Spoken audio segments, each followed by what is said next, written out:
दिल्ली विधानसभा में विपक्ष की नेता आतिशी ने कहा, बजट सत्र पेश करने पर और उस पर चर्चा करने के लिए होता है, लेकिन मुझे आश्चर्य हुआ जब आज की कार्यसूची आई और बजट पेश करने के अगले दिन बजट पर 1 घंटे की चर्चा है।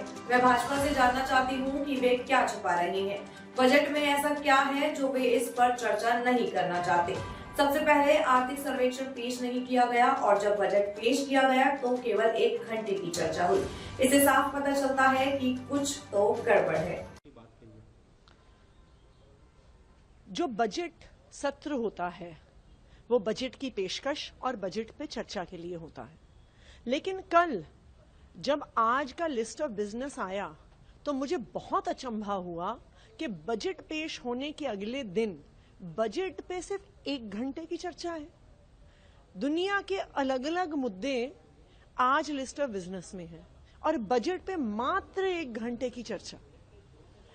तो मैं ये भारतीय जनता पार्टी से जानना चाहती हूं, वो छुपा क्या रहे हैं?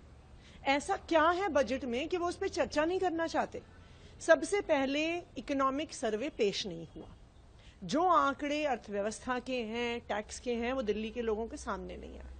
और अब जब बजट पे चर्चा का समय आया है तो बजट पेश होने के बाद सिर्फ 1 घंटे पे चर्चा बजट की। इससे तो साफ नजर आ रहा है कि दाल में कुछ काला है। मैंने विजेंद्र गुप्ता जी को चिट्ठी लिखी है, अध्यक्ष जी को चिट्ठी लिखी है और उनसे आग्रह किया है कि कम से कम 2 दिन पूरे बजट पे चर्चा होनी चाहिए। सत्ता पक्ष कह सकता है कि सीएजी पे चर्चा से आप भाग रहे हैं क्योंकि आज के दिन की बात कही गई थी कि सीएजी पे चर्चा होनी है।